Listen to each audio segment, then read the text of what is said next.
Mathura was a young orphan tribal girl living with one of her two brothers.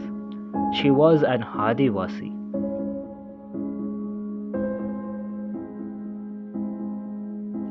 The incident is suspected to have taken place on 26th March 1972. She was between 14 and 16 years old at that time. Mathura occasionally worked as a domestic helper with a woman named Nushi. She met Nushi's nephew named Ashok, who wanted to marry her.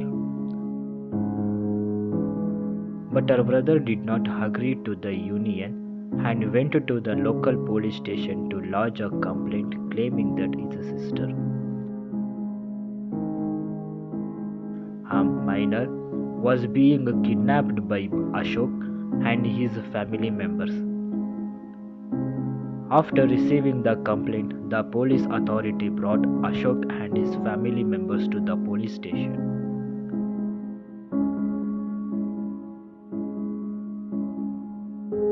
Following general investigation, Mathura, her brother, Ashok, and his family members were permitted to go back home. However, as they were leaving, Mathura was asked to stay behind, while her relatives were asked to wait outside. Mathura was then raped by the two policemen. When her relatives and the assembled crowd threatened to burn down the police chowki,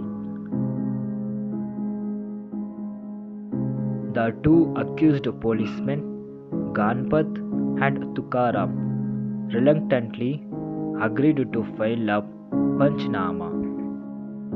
The case came for hearing on 1st June 1974 in the Sessions Court. The judgment returned found the defendants not guilty. It was stated that because Mathura was habituated to sexual intercourse, her consent was voluntary. Under the circumstances, only sexual intercourse could be proved and not rape.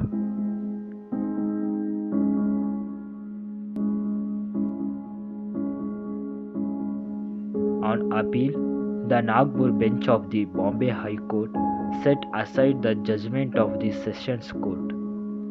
They sentenced the accused to 1 and 5 years imprisonment respectively.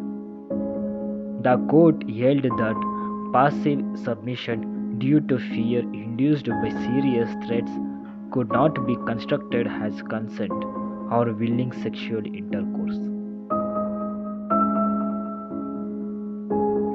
However, in September 1979, the Supreme Court of India Justice Jaswant Singh, Kailasam and Koshal in their judgment on Tukaram vs. State of Maharashtra reversed the High Court ruling and again acquitted the accused policemen. The Supreme Court held that Mathura had raised no alarm and also that there were no visible marks of injury on her body, thereby suggesting no struggle and therefore no rape.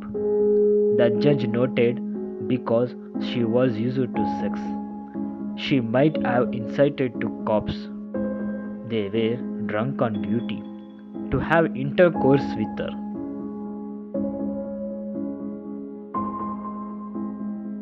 The case is seen as turning point in women's rights movement in India, as it led to just greater awareness of women's legal rights issue, oppression, and patriarchal mindsets. A number of women's organizations soon came forth across India. Previously rape, misjudgments, or acquittals would go unnoticed.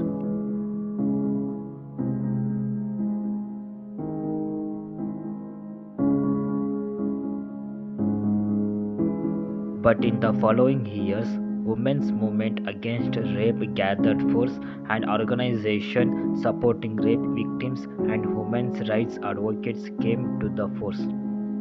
The Criminal Law Amendment Act 1983 was enacted as a consequence of the case.